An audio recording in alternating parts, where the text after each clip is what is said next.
지난주 월요일날 비가 억수같이 쏟아지는 오후 2시에 늦은 점심을 먹기 위해 식당에 들어갔습니다.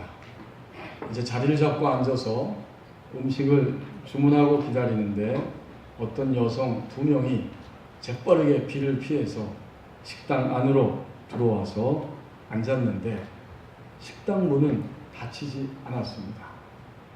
잠시 후에 또 한 명의 여성이 들어와서 그 일행 옆에 같이 앉았어요. 그런데 역시 이상하게도 식당 문은 닫히지 않습니다.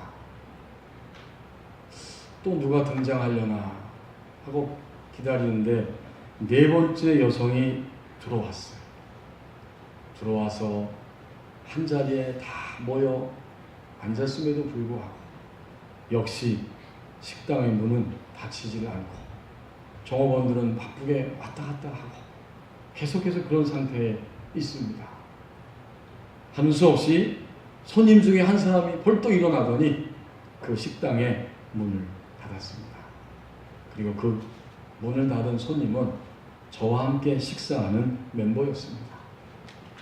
저는 그 장면을 보면서 우리가 우리의 삶 속에서 너무나 자주 가장 중요한 것, 근본적인 것을 놓치고 살아갈 때가 많다는 생각이 들었습니다.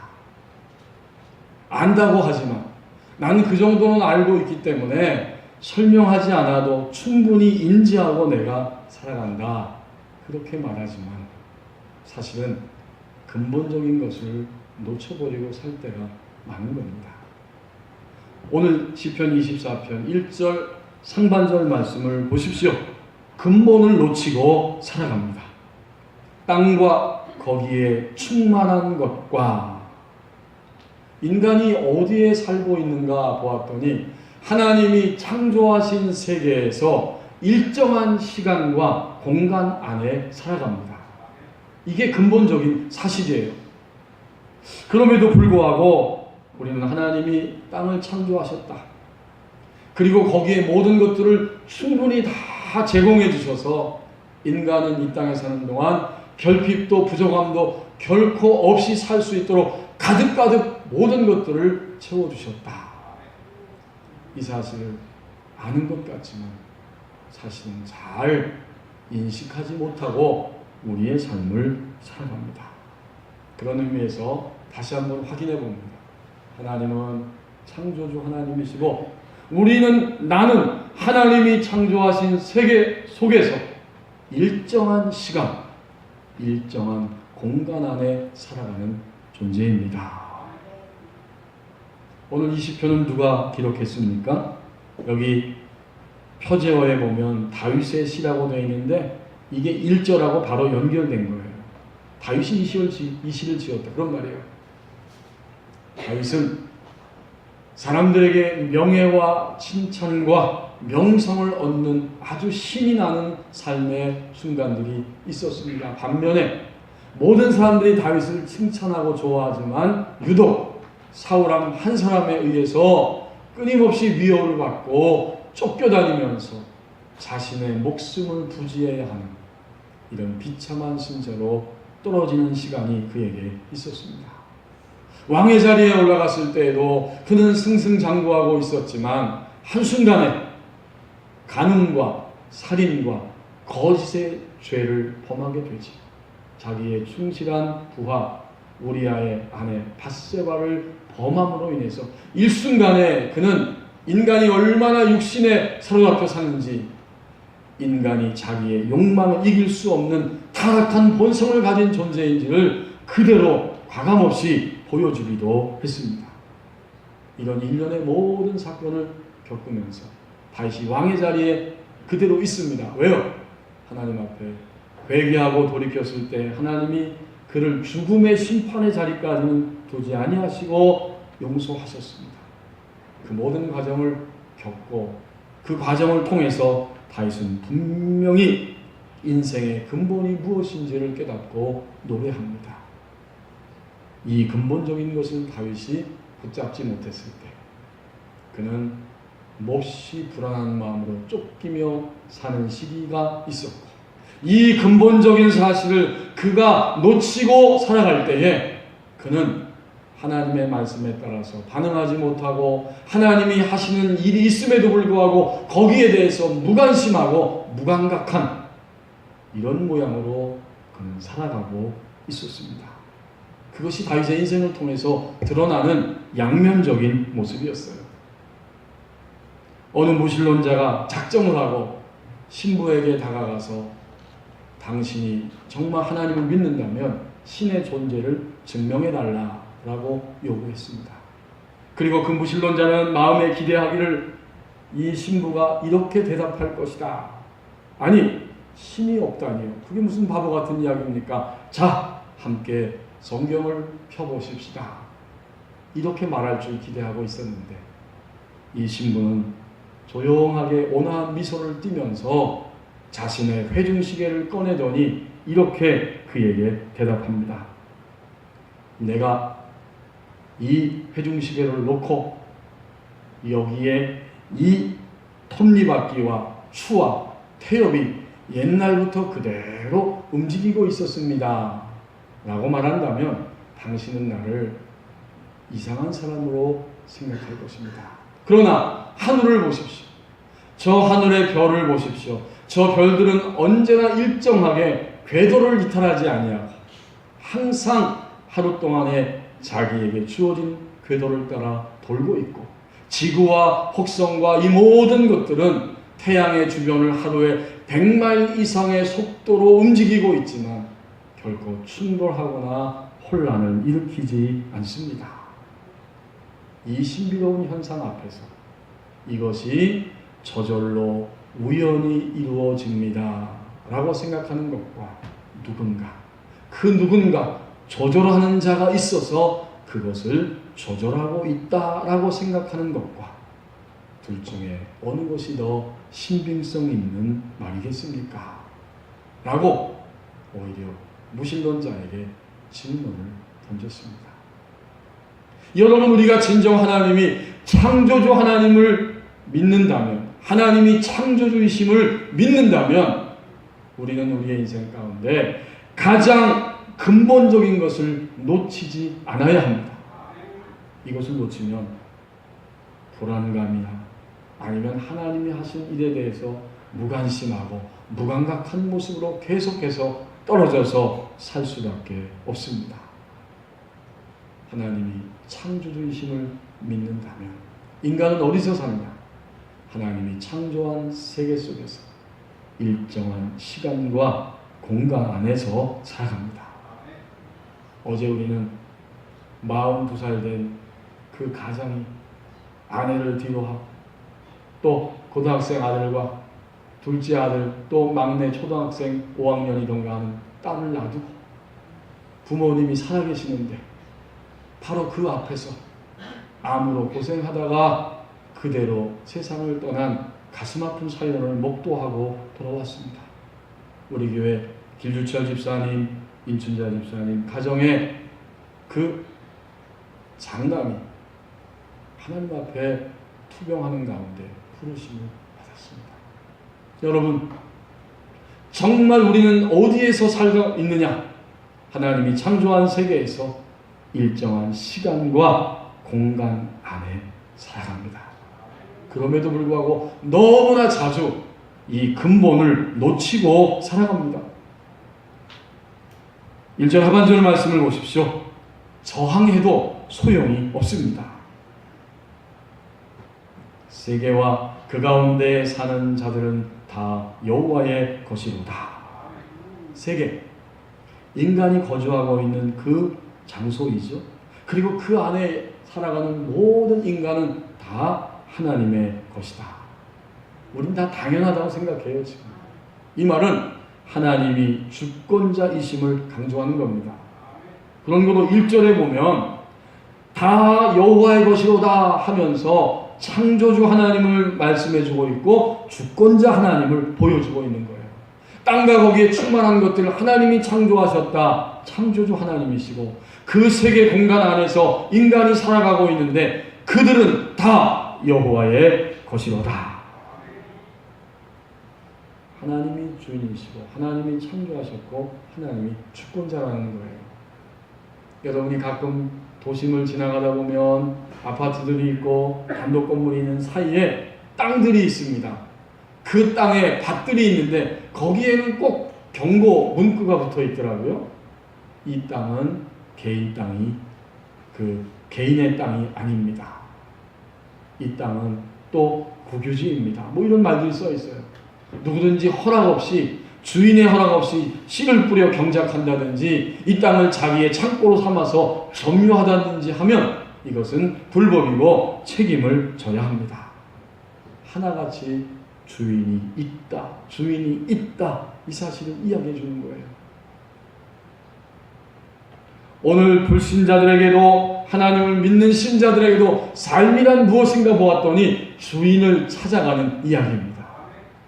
불신자들은 믿지 않는 분들은 아직 주인을 찾지 못한 것이고 하나님을 믿는 성도들은 주인을 찾기는 찾았는데 끊임없이 사실은 어찌 보면 이 땅을 떠날 때까지 주인 되시는 하나님께 저항하는 이야기입니다. 여기에는 잘 알려진 김진홍 목사님의 그 간증이 있습니다. 제가 그 간증 테이프를 아주 오래전에 들은 기억이 있어요. 이 목사님이 주님을 개인적으로 인격적으로 아직 만나지 못했고 그 어머니는 끊임없이 아들을 위해서 기도하고 있는데 이제 계명대학교에서 철학을 막 가르치고 있었습니다. 학부학생들에게 철학을 가르치는데 뭐 철학자 칸트가 어떻고 헤겔이 어떻고 이러면서 쭉 이야기하는데 대뜸 학생이 질문하기를 교수님 그 철학자들이 말하는 진리 말고 교수님이 생각하는 진리는 무엇이라고 말씀하시겠습니까? 굉장히 충격을 받았어요. 올 것이 온 거예요. 사실은 나도 진리가 뭔지 몰라서 이러고 있는데 저 학생이 그걸 질문한 거예요. 그냥 그 시간 너무 안타깝고 답답했는데 대충 계속해서 철학자들의 이야기를 하다가 마무리하고 돌아왔지만 더 이상 강의를 할 수 없어서 강의를 접어버리고 나는 인생의 진리를 찾아야겠다 하고 서울로 올라와서 리어커에다가 아이스케이크 통을 하나 싣고 아이스크림을 팔면서 다니고 있습니다. 우리 젊은 친구들은 아마 아이스케이크라고 하면 알아들을지 모르겠네요. 아무튼 아이스케이크가 있어요. 얼음 과자 같은 거. 그걸 막 팔면서 가다가 이제 골목길에 이렇게 세워놓고 있는데 어떤 남자가 저기서 뚜벅뚜벅 오더니 아이스케이크 하나 달라고 말하는 거예요. 그리고는 내가 돈 10,000원을 줄 테니까 저기 있는 저 책도 나한테 팔라고. 깜짝 놀랐어요. 김진우 목사님, 아니 당신이 이 독일어 원서 철학책을 어떻게 아냐고.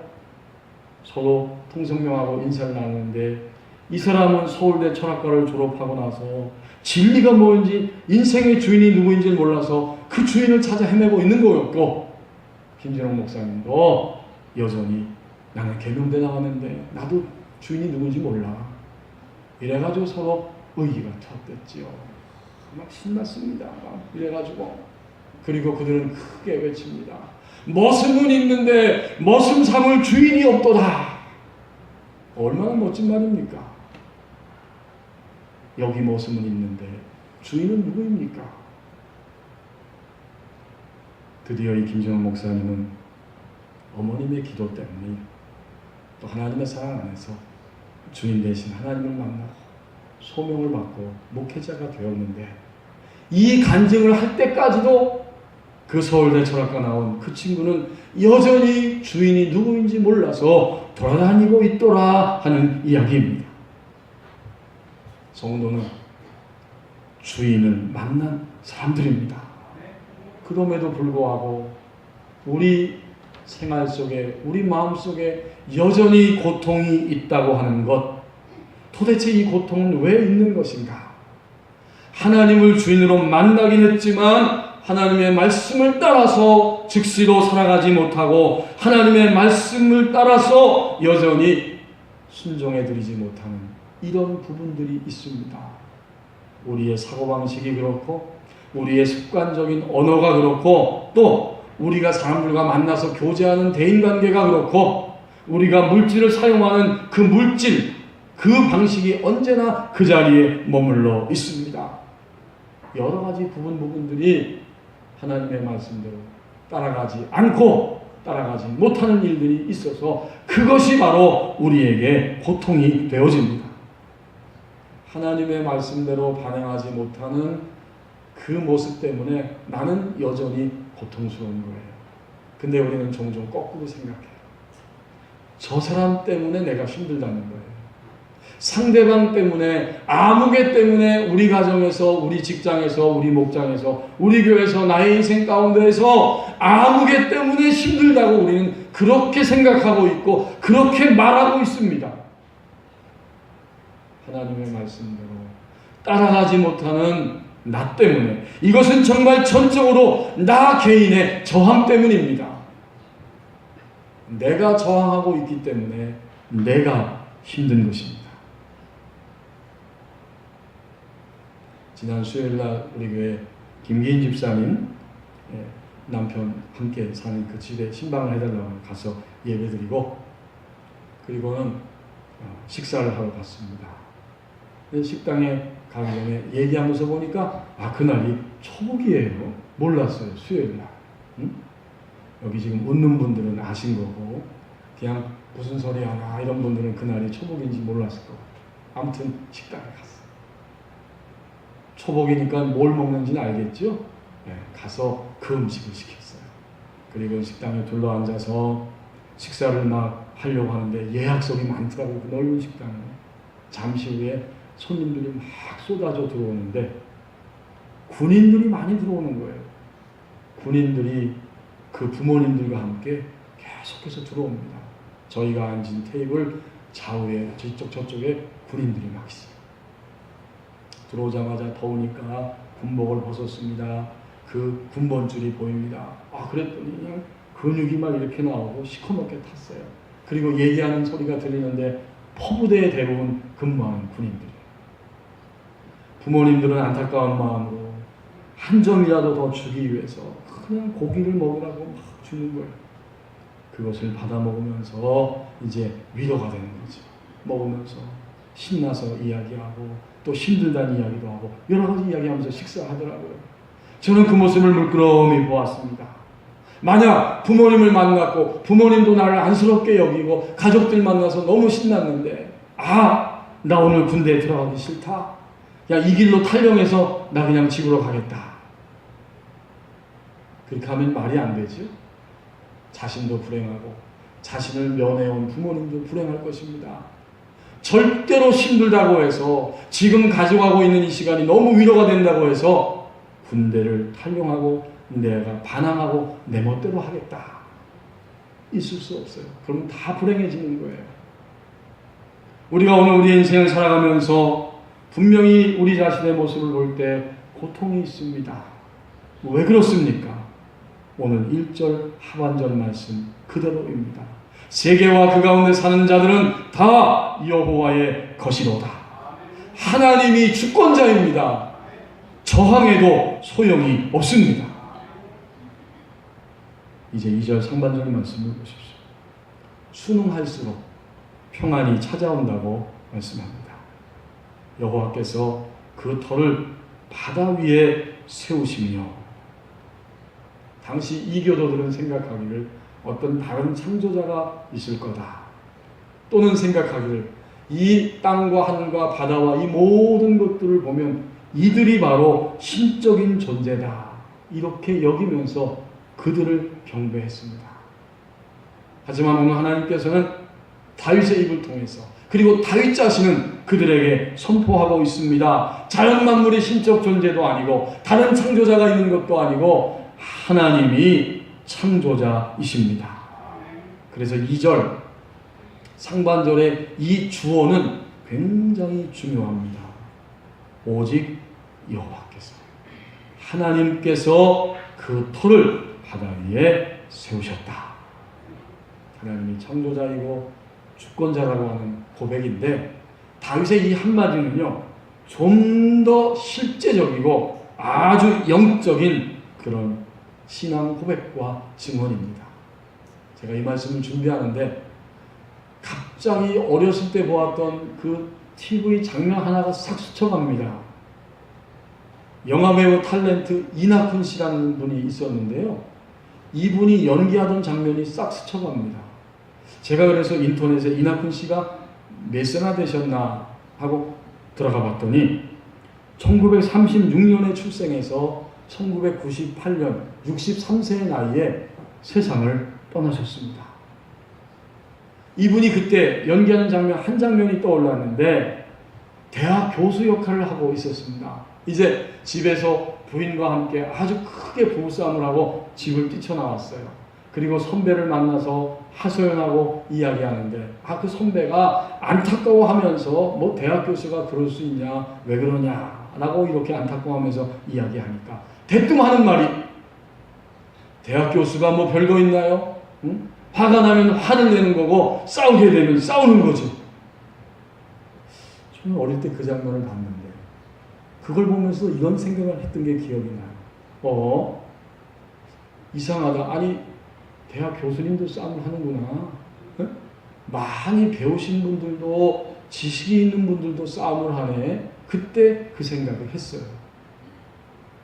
가정생활, 부부의 만남 관계는 여러분 이론적인 교과서적인 이야기가 아니라 삶의 실제요 부딪히는 현실입니다. 우리가 하나님을 믿는 것도 이론과 교과서적인 이야기가 아니라 오늘 다윗이 이 2절 상반절에서 실감나게 고백하는 것처럼 매일의 생활 속에서 하나님을 경험하고 만나는, 체험하는 실제의 생활입니다. 그 한마디의 깊은 고백이 바로 이것입니다. 여호와께서. 시브리어 원문을 보니까 하나님 이렇게 깨닫게 하셔서 제가 원문을 함께 참조하면서 보니까 시브리어에서는 보통 인칭 대명사를 생략해버린대요. 여기 여호와께서라고 쓸 이유가 없대요.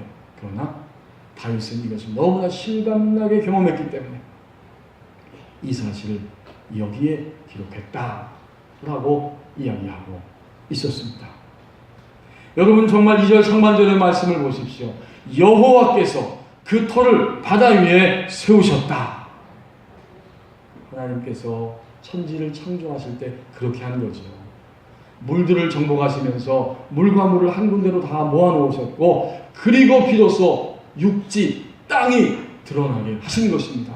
그 터를 바로 바다 위에 세우신 것입니다. 그런데 다윗의 이 고백은 좀 더 실제적이고 영적인 고백이라는 것을 우리는 그의 생애를 보면 알 수 있습니다. 그의 생애 속에서 그는 왕이 되었습니다. 왕의 자리에서 올라가고 보니까 왕의 자리에 올라가고 보니까 나의 모든 인생 지금까지 나를 이 자리에 세운 것은 사람의 힘이 아니라 바로 하나님의 손길이었습니다. 얼마나 실감나는 고백인지 몰라요. 사무엘상 16장 13절에 보면 이 다윗이 그 청소년이었을 때 사무엘이 기름을 부으면서 너는 이제 왕이 될 것이다. 하지만 금방 되지 않았잖아요. 적어도 10년 동안의 그 고통스러운 시간들이 지나갑니다. 쫓고 쫓기면서 아슬아슬한 시간들이 지나가고 10년쯤 지났을 때에 왕이 되었고 이제는 남쪽과 북쪽 전체를 다스리는 통일왕국의 왕이 된 것은 그날 이후로 7년 6개월의 시간이 더 지나갔습니다. 드디어 왕의 자리에 올라섰을 때 그는 실제적으로 깨닫고 고백하는 것입니다. 여호와께서 그 터를 바다 위에 세우셨다. 그 말은 하나님께서 나의 인생을 나를 여기에 왕의 자리에 세우셨습니다. 이런 실제적인 고백이에요. 우리의 지정이가 고개를 끄덕끄덕하면서 동의한 것이 아닙니다. 우리의 지정이가 하나님 말씀을 동의했다고 그게 나에게 생명으로 역사하지는 않습니다. 그것을 넘어서서 우리의 속사람이 우리의 영이 그 고백을 할 때 영의 실제적인 언어가 되는 것입니다. 여호와께서 세우셨도다. 자, 이제 이런 고백을 하고 나면 이 고백은 또 다른 차원의 신앙으로 우리를 이끌어갑니다. 더 깊은 신앙의 깊이가 담겨지게 됩니다. 그게 뭘까요? 이제 나는 하나님이 말씀하시면 더욱 하나님을 신실하게 신뢰하겠다. 그 결단이 솟아나는 거예요. 더 순수하게 무조건적으로 하나님의 말씀을 따라서 살아가겠다. 전날에는 내가 좀 더 버티고 버티다가 그리고 여전히 의심하고 의심하다가 그렇게 하나님 앞에 순응했지만 이제는 그럼에도 불구하고 버티고 의심했을 때도 하나님이 나를 세워주셨고 나에게 평안을 주셨는데 그렇다면 이제부터는 더 이상 버티지 아니하고 의심하지 아니하고 하나님의 말씀을 따라 그대로 순응하겠습니다. 이런 더 깊은 신앙의 차원으로 드디어 다윗이 들어가기 시작합니다. 여러분 간단해요. 우리가 만약 하나님의 말씀에 지금 순응한다면 딱 한 가지만 물어보면 압니다. 내가 가장 지금 싫어하고 있는 사람. 주님이 뭐라고 말씀하셨죠? 우리의 지정이는 금방 알아요. 사랑해라. 그가 잘할 때 사랑해라. 아니에요. 무조건 사랑하라는 거예요. 우리 지정이는 그거 알아요. 끄덕끄덕 했어요. 하지만 아는 게 아니에요. 내 속사람. 내 영이 절감할 때예요. 여호와께서 나를 여기까지 세우시고 나를 인도하셨기 때문에 이제 나는 여호와의 말씀이면 어떤 조건도 달지 아니하고 내가 손해를 볼지라도 내가 죽을지라도 나는 즉시로 하나님의 말씀을 따라 살아갑니다. 그렇게 되면 그때 순응하는 거예요. 그렇게 순응하는 만큼 우리 안에 하나님이 주시는 평강이 찾아옵니다.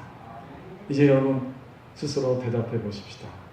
요즘 이 한 주간 그리고 요즘 계속해서 내가 하나님께 순응하는 이야기가 있습니까?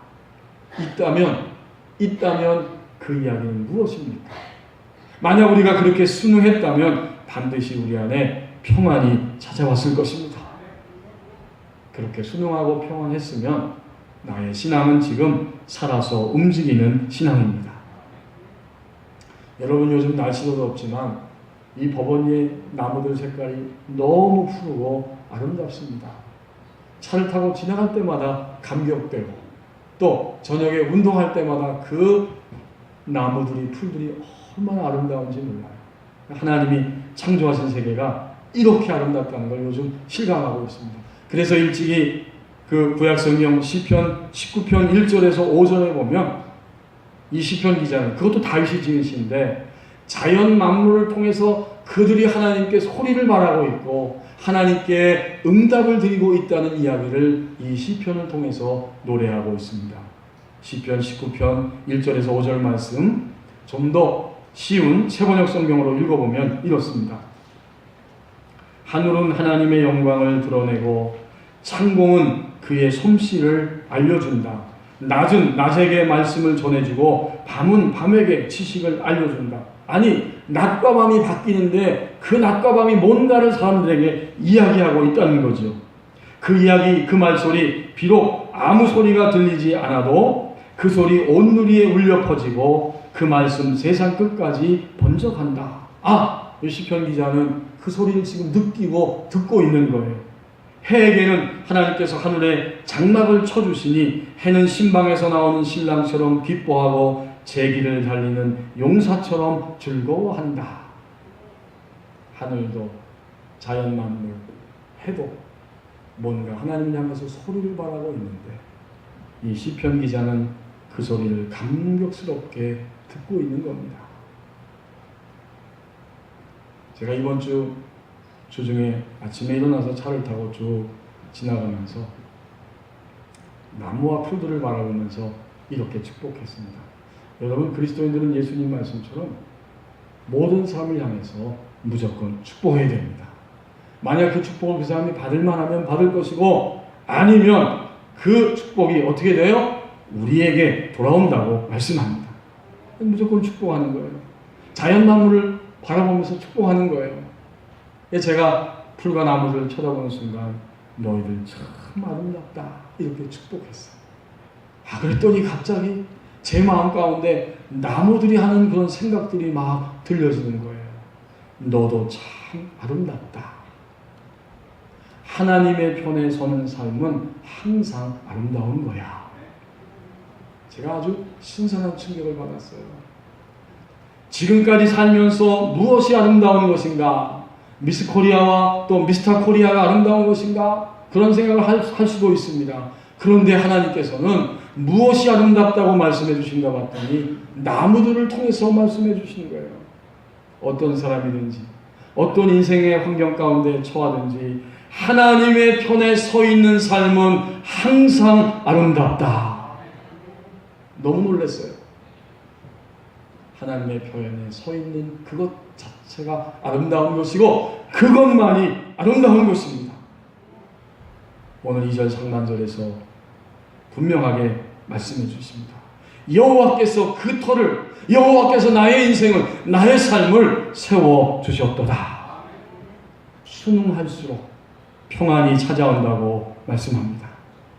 이제 마지막 부분 2절 하반절 말씀 보십시오. 하나님과 함께 건설하는 생활로 채워진다고 말씀합니다.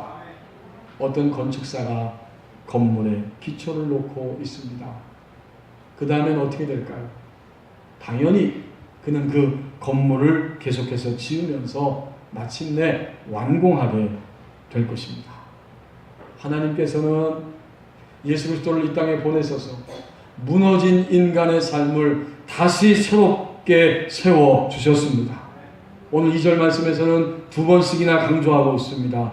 여호와께서 세우셨다. 여호와께서 건설하셨도다. 하나님이 건설하신 것이고 이것은 하나님을 믿고 살아가는 우리 모두가 다 건설하는 일에 참여한다고 하는 말씀입니다. 이제 우리가 주님을 믿고 난 이후의 삶은 하나님의 사랑과 하나님의 치유와 하나님의 손대심의 그 손길 안에서 하나님의 권세를 힘입고 매일매일 새롭게 세워져가는 인생입니다. AD 64년 로마에 큰 화재가 발생했습니다. 그 도시의 14구역 가운데 10구역이 다 화재로 소실이 됐는데 그 당시에 로마의 역사가인 타키투스가 말하기를 이 화재는 기름 창고에서 우연히 일어나게 되었다. 하지만 로마 사회 전체에는 네로 왕이 이 화재의 범인이다. 그가 불을 질렀는데 예술가로서 영감을 얻기 위해서 불을 질렀다. 아니야. 그는 그 모든 로마를 다시 재건하기 위해서 마음에 안 드니까는 불을 질렀다. 이런 소문이 계속해서 일어나니까 네로에게는 그리스도인들이 어디에 살고 있는가 봤더니 화재로 소실되지 않은 그 구역에 살고 있어요. 그래서 그리스도인들을 희생양으로 삼았습니다. 역사가 타키투스의 그 연대기에 보면 이렇게 말하고 있습니다. 이제 그리스도인들을 어떻게 처형했느냐? 이들의 사형식은 스포츠 방식으로 집행되었다. 어떤 자들에게는 짐승 가죽을 입혀서 개들에게 찢겨 죽게 했고 어떤 자들은 불태웠고 또 십자가에 달려 죽게 했고 날이 컴컴해지면 횃불로 사용된 자들도 있었다. 너무 고약합니다.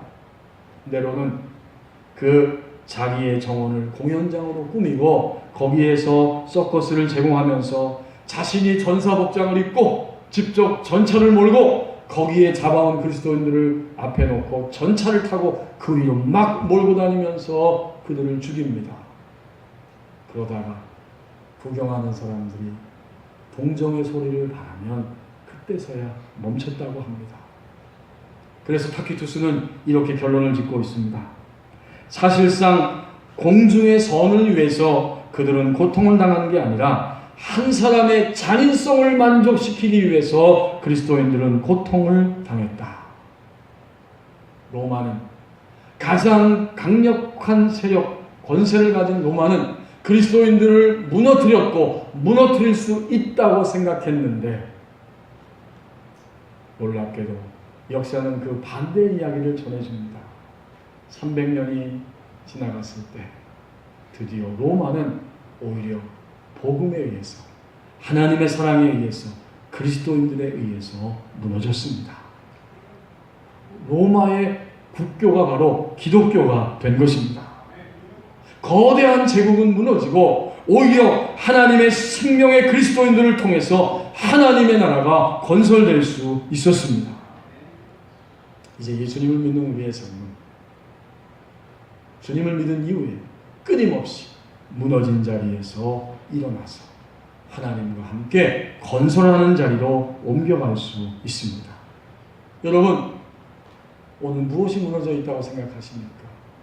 무엇이 무너져서 비참하다고 여기고 있습니까? 만약 여러분이 자신의 비참함을 발견하고 내가 이렇게 무너져 있다는 사실을 깨닫는다면 그것 자체가 복입니다. 내가 왜 이렇게 피곤해? 내가 왜 이렇게 무기력해? 내가 요즘 왜 이렇게 교만하고 강팍해? 왜 이렇게 나는 소망이 없고 힘이 없는 모습으로 살아가지? 이렇게 발견했다면 그는 그 자리에 있지 아니하고 하나님을 향해 달려갈 수 있는 기회가 될 것입니다. 하나님과 단절됐다는 사실, 그래서 무너졌다고 하는 사실을 깨닫는 것 자체가 복입니다. 만약 정말 자신이 무너져 있다는 사실을 실감한다면 그 사람은 가만히 있지 않습니다. 제가 종종 말씀드리잖아요. 아침을 굶었습니다. 점심을 굶었습니다. 그 다음부터는 자연스럽게 아유 배고파. 그렇죠? 그리고는 뭔가를 먹기 위해서 반드시 그날 하루가 가기 전에 음식을 섭취할 겁니다. 그게 절감하고 아는 거예요.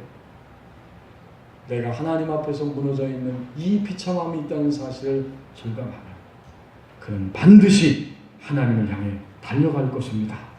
하나님과 함께 건설되기 위해서 그 자리를 향해 달려가게 될 것입니다. 그리스도인들의 삶은 언제나 소망을 향해 개방되어 있습니다. 지금도 즉시 어떤 무너진 자리에 있다고 할지라도 하나님을 향해 달려갈 수 있고 하나님과 함께 건설하는 생활로 나아갈 수 있습니다. 하나님과 함께 건설하는 생활로 채워진다고 말씀합니다. 여러분, 날씨가 몹시 무더워요? 지난 주간에 보니까 경주의 날씨가 39.7도까지 치솟았다고 하는데 75년 만에 최고치를 경신한 더위였다고 합니다. 네? 숨이 턱턱 막히고 길거리 다니면 너무 힘들더라고요. 그런데 오늘 주님을 믿는 우리의 삶 속에서도 보면 숨이 턱턱 막히고 죽을 것 같은 이런 모습으로 살아가고 있지 않습니까? 근본을 놓치고 살아갑니다.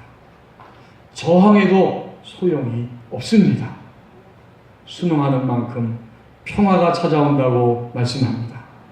하나님과 함께 건설하는 생활로 채워진다고 말씀합니다. 다윗 성도의 생애, 다윗이 증언하는 그러한 모든 인생의 행동, 우리도 똑같이 그 단계를 반드시 통과하며 지나갑니다.